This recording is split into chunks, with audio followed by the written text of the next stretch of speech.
I remember when I used to work for a steel company and be in the union. I've been unloading for now, what's that say, 2 hours and 13 minutes?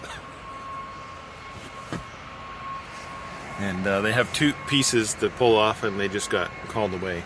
So I don't know if it's break time or some kind of mandatory union meeting.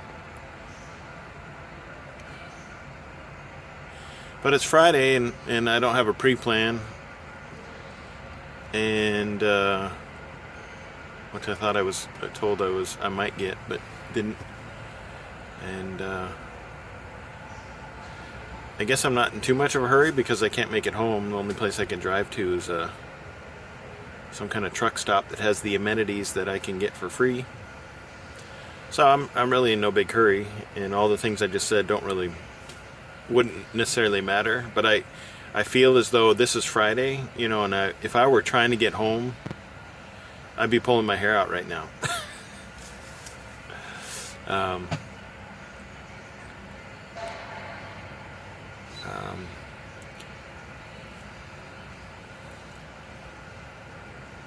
I guess there's a minimal amount of... See, I'm trying to be politically correct and not say anything bad about this receiver. They have been, what I guess, professional, but maybe not so much in the most pleasant way possible. I guess that's the nicest way I can put it. They still have snow left on the ground. It was raining the last 2 days solid on the way up here, and it was 48 degrees last when I parked.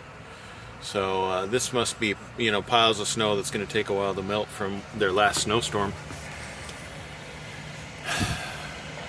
So that's pretty much it. I'm just sitting here. I barely made it by that mirror over there, and you can see that pole in the way. So I'm gonna have to turn right a little bit to get out of here. And I've already been out to the front of my truck and looked on both sides to see if this maneuver would be possible. Or if I was gonna have to have them move their truck, because even the guys unloading me said they apologized for whoever parked that. That's their truck, the company truck. And it's really close to this left-hand side. I don't know if you can make that out, but I'm parked as close as I can kind of get to the concrete barrier. There's a steel tubing on the ground to prevent us getting much closer.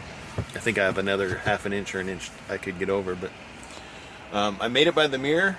Okay, so and the front of their truck is right there, so I'll be able to just basically make a right, a little bit of a right-hand turn to skirt this pole from hitting my mirror, and should make it out of here okay, because there's the entrance, and I went around the front or side. Apparently I was the only one here. But the funny story is I went to the shipping and receiving office, and there was a person there, and they said okay, and it was like 5 minutes to 7. They said the shipping and receiving person will be in at 7, so go ahead and have a seat. I'm like, okay. And they sat down at their desk right there next to the shipper and receiver. Well, at 7:15, he decided to help me because he didn't know where the shipper and receiver person was at. And I was like, wow, you could have done this like 20 minutes ago. I didn't say that, but I mean, that's what I was thinking. I'm like, if you could have helped me. So it's just funny, the things you notice. And but it was lots of fun to, if you can see in that mirror there, the alleyway I'm in, that's where I folded up all my tarps, my 2 canvas tarps, 2 steel tarps, and a lumber tarp.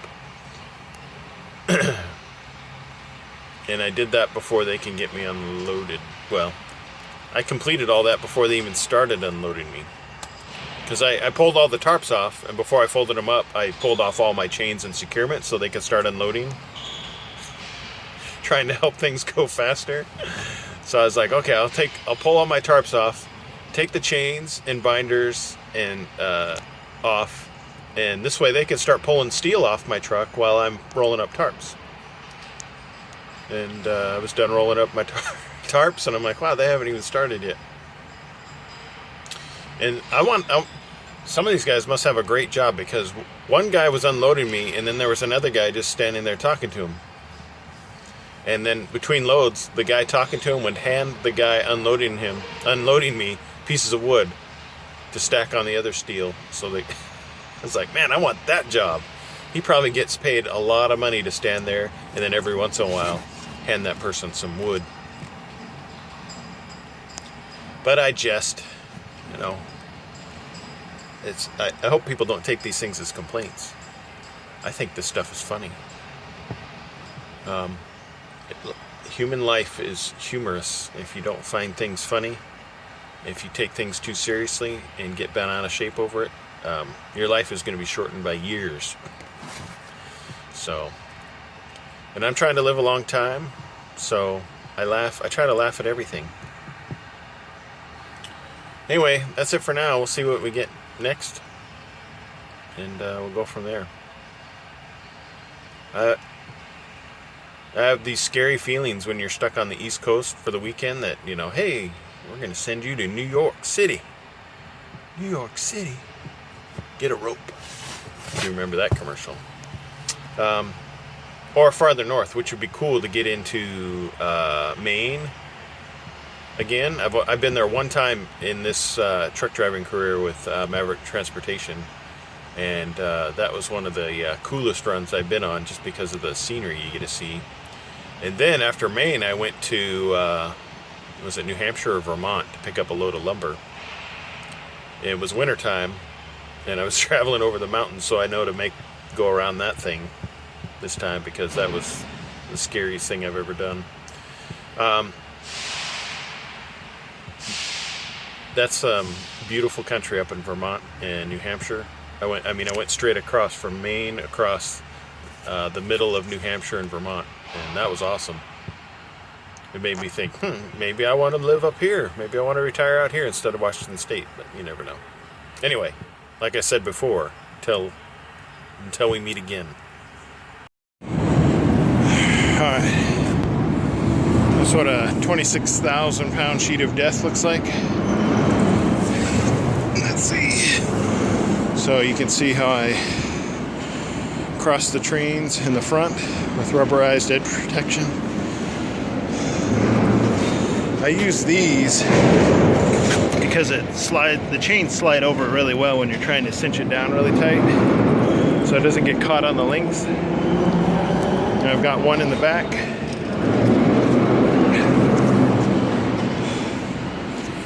So now I've got to tarp it. Just wanted to show you what I got.